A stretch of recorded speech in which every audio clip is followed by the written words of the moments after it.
Bonjour Natalia, donc tu es fondatrice et directrice de Gate22 qui travaille à un futur musée d'art et de design en réalité virtuelle. Qu'est-ce qui t'a amené à ce projet? Alors, cette histoire de Gate22 a commencé bien avant le Covid et le confinement, parce que j'ai constaté un manque de visibilité pour les arts numériques qui sont pourtant présents depuis une trentaine d'années, depuis qu'il y a, enfin même plus, mais depuis qu'il y a tous ces moyens de création. Et du coup, la création de cet espace muséal, c'était pour valoriser justement les arts numériques, les faire reprendre leur juste valeur et les faire connaître du grand public. Voilà. Et Maud, tu es chargée de projets culturels numériques au Muséum d'histoire naturelle de Toulouse. Et moi, je voulais savoir qu'est-ce qui te passionne dans ton travail, dans ton métier, comment tu es arrivée au muséum. Alors déjà j'y suis bien parce que je suis scientifique, je suis passionnée par le multimédia et puis j'aime les expositions, donc vraiment dans un domaine qui me plaît énormément. Et tous les jours, en fait, je suis en contact avec plusieurs métiers et j'apprends tous les jours. Et ça personnellement, ça m'enrichit. Et c'est un grand plaisir de travailler à rendre accessible des notions, des connaissances, des réflexions sur le monde de demain, sur la science et la conscience du vivant, ce que porte le Muséum d'histoire naturelle de Un peu Toulouse. banaliser la science aussi. Sans banaliser, mais la rendre abordable, hein, et développer la curiosité et des personnes. Oui. Tout à fait. Alors, il y a une question pour moi. Par rapport à l'exposition introspection, est-ce que c'est une invitation à un monde d'illusion pour quitter le monde réel? Alors, je voulais dire que l'introspection, c'est notre première exposition virtuelle qui a été créée un peu pendant le confinement. Et c'est vrai qu'offrir un peu d'évasion à nos visiteurs est au cœur de ce projet. Il était fait pour ça. C'est ce qu'on cherche à faire. Du coup, introspection est une invitation à un voyage philosophique. Et alors, au début de l'expérience, on pose au public ces deux questions. Le monde, la réalité en fait, est-elle universelle ou bien propre à chacun de nous? Et le monde qui nous entoure est-il une simple illusion, une construction de l'esprit? Et en fait, tout au long des trois expériences qui sont proposées au public, on les amène de plus en plus loin dans ce voyage à l'intérieur de soi et on les amène à réfléchir à ces questions-là, un peu existentielles, un peu philosophiques, intimes. Euh, Certainement, cette expérience a été inspirée de ce qu'on a vécu ces derniers mois et c'est vrai qu'on ne pouvait pas trop voyager à l'extérieur, par contre, explorer son intérieur, c'est ce qu'on voulait faire. Et les premiers retours du public, on a commencé à faire quelques visionnages, sont très enthousiastes et très positifs.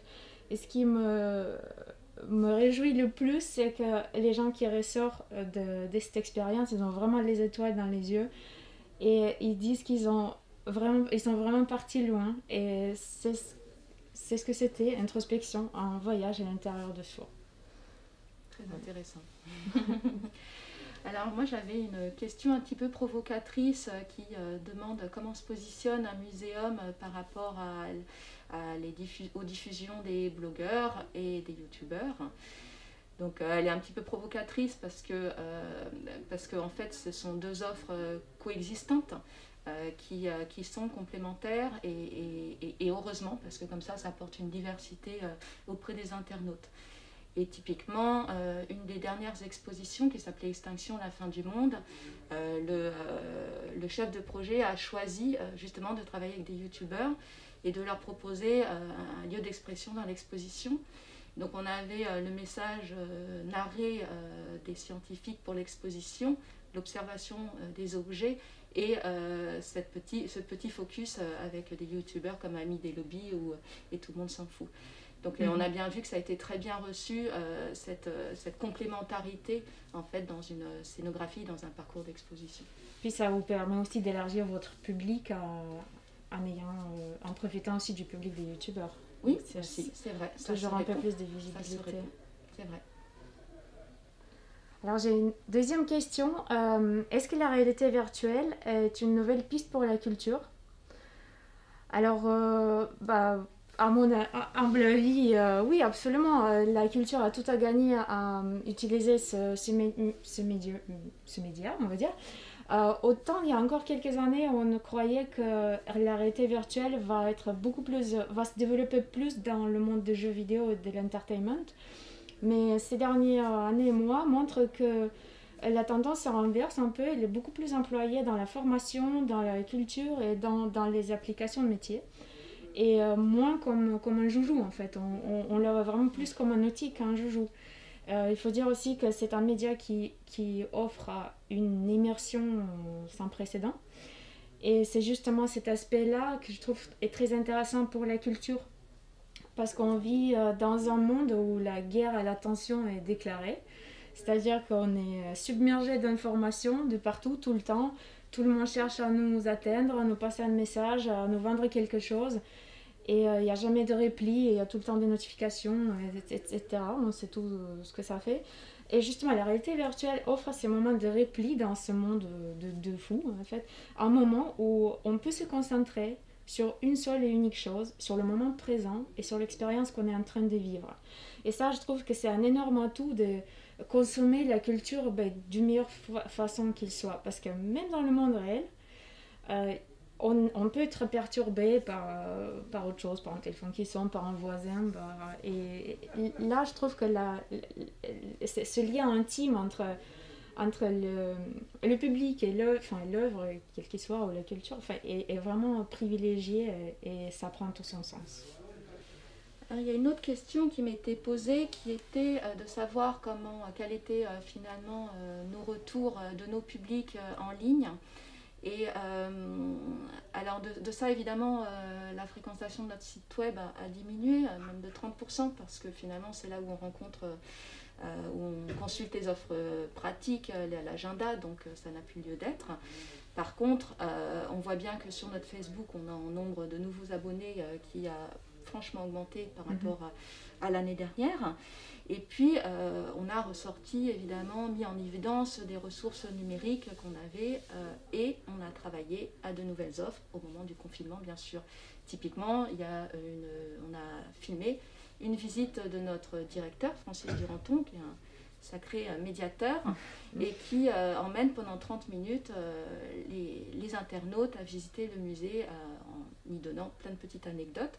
Donc ça, on voit bien, on a plus de 23 000 vues, c'est quelque chose qui a vraiment attiré, je pense en local, mais aussi évidemment au niveau national et francophone. Et puis, on a aussi, avec les scolaires, on a travaillé à proposer des petits modules qu'on avait filmés dans l'expo avec les médiateurs, devant les vitrines, par exemple des manchots et de pingouins, puisque c'est un projet avec le CNRS, un de ces projets. Et puis, on présentait cette vidéo en visio. Et donc, après, on avait l'échange avec les classes. Voilà. Donc ça, c'est des propositions qu'on a fait au public et qui, forcément, ont du succès. J'ai une troisième question. Comment retrouver le public dans le monde virtuel ? Alors, premièrement, je voudrais dire qu'il y a vraiment une urgence pour retrouver le public, pour nous tous, parce que cela fait presque un an que la fracture culturelle s'est installée. Donc, il y a plusieurs institutions qui essayent de trouver les moyens, mais c'est en cours de progression. On n'est pas du tout à la même fréquentation, malgré tous les efforts. Donc les gens quand même se détachent plus un peu de la culture. Un des moyens de retrouver le public, c'est une solution entre le virtuel et le réel, c'est d'inverser la tendance. Ce n'est plus le public qui vient vers la culture, mais c'est la culture qui vient chercher le public là où il se trouve. Ça peut être à l'école, au travail, au centre de réhabilitation, à la gare, là où on peut encore être présent. Parce qu'en fait, la technologie des casques de réalité virtuelle est devenue beaucoup plus simple. Ça s'emporte facilement, il n'y a pas besoin d'installation lourde, ça marche partout, à l'extérieur, à l'intérieur, c'est facile à installer. Du coup, on peut passer à un mode plus nomade et éphémère que l'image qu'on a des musées qui sont institutions bien ancrées dans la pierre et dans le marbre. Et je pense qu'on va aussi passer au format plus intimiste parce que les gros rassemblements, c'est pas pour demain. Et du coup, toutes les présentations dans ce monde digital où c'est réel virtuel, voilà, le public ne peut pas être très nombreux, donc ça va être un contact assez privilégié avec ces personnes-là. Mais c'est une bonne piste et ça permet aussi l'accès pour les personnes qui ont cet équipement chez eux, ça permet un accès à la culture 24/24, 7/7 de n'importe où dans le monde. Et je trouve ça extraordinaire parce que on peut faire des échanges culturels sans précédent. Par exemple, si un spectacle était filmé ailleurs, il peut être, à l'autre bout du monde même, il peut être retransmis un peu partout et les gens peuvent profiter de ces productions. On a aussi cette démarche justement de médiateurs qui vont dans les classes pour présenter, pour faire vivre une animation, effectivement, qui ne peuvent pas venir faire vivre dans le musée. Oui. Il faut être un petit peu, très inventif. Ouais. Et j'avais la même question d'ailleurs de comment on peut aller retrouver nos publics. Alors moi je tique un peu sur le retrouver parce que finalement notre public en ligne, on n'est pas bien sûr que ce soit le même public que celui qui vient. À part pour les conférences, on peut imaginer effectivement qu'il y a un mixte. On est sur, puisqu'on a nos conférences évidemment qui sont toujours programmées et qui sont diffusées sur YouTube en direct, et quand l'intervenant veut bien, elles continuent à être diffusées. Mais sur les réseaux sociaux, c'était notre démarche aussi, d'être là où les gens sont. Donc là, on y est depuis 2008, donc c'est quelque chose qui ne change pas trop pour nous. Donc on est déjà dans cette démarche-là, bien qu'aujourd'hui, on a beaucoup de problèmes pour avoir de la visibilité, parce qu'il y a beaucoup de monde et qu'il y a beaucoup d'offres sur les réseaux sociaux. Tout à fait, ouais. Ouais. Et que du coup, là, typiquement en musée fermé, et par exemple dans le cas de l'expo Magie Sorcellerie qui aurait dû ouvrir le 19 décembre et qui n'a toujours pas vu son public à ce jour, on travaille justement du coup à faire une offre en ligne qui ne soit pas l'exposition, parce qu'on espère bien qu'elle sera visitée un jour, mais qui soit un complément et qui pour une post-visite ou quand c'est fermé. Et donc là, effectivement, ce qui est intéressant, c'est évidemment que ça réunit tous les services de médiation, de collection, et de travailler à quelque chose qui a du sens en ligne, qui est indépendant et complémentaire. Voilà. Ouais, tout à fait.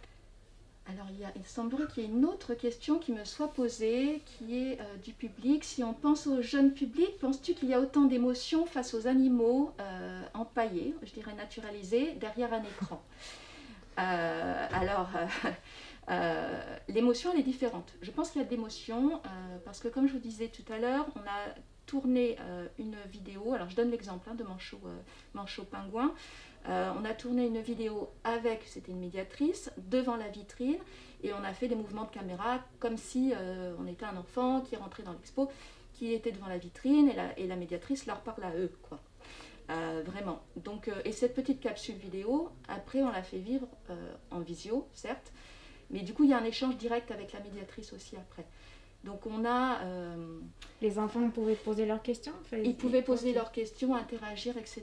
Donc ils avaient quand même touché un petit peu du doigt, de l'œil à ces spécimens. Évidemment, on pouvait y faire des zooms et presque des fois les voir encore mieux parfois quand ils sont un peu loin dans les vitres. Ils voient beaucoup de contenu vidéo et je pense que pour ces générations-là, c'est pas forcément si catastrophique de passer sur du numérique parce qu'ils consomment tout par les vidéos YouTube en fait. Oui. C'est comme ça qu'ils apprennent le monde.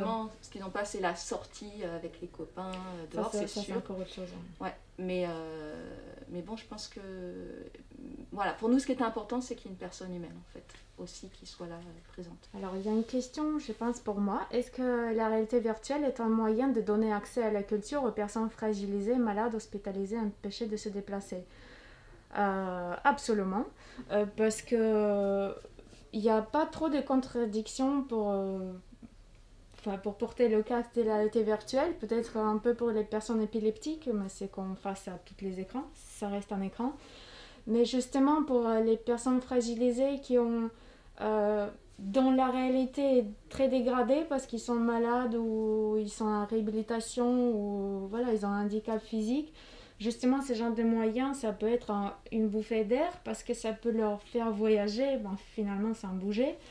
C'est un voyage certes intellectuel, mais enfin, si on se pose vraiment la question qu'est-ce que l'expérience et est-ce que ce n'est pas une grosse partie de l'émotion qu'on a en vivant quelque chose? Est-ce qu'on a vraiment besoin des réalités, d'un appui très réel pour avoir des émotions?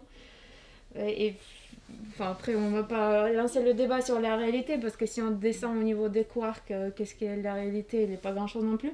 Mais je pense que oui, avoir un support, certes imaginaire, virtuel, c'est un support d'avoir des émotions, des idées, des pensées aussi.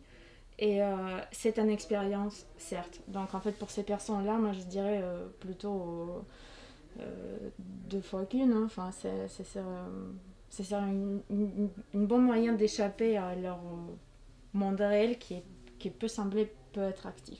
Natalia. Merci Maud, c'était un plaisir. Et puis je suis très contente de te rencontrer, je vais suivre le projet de très près. Mais, pareillement, merci à toi.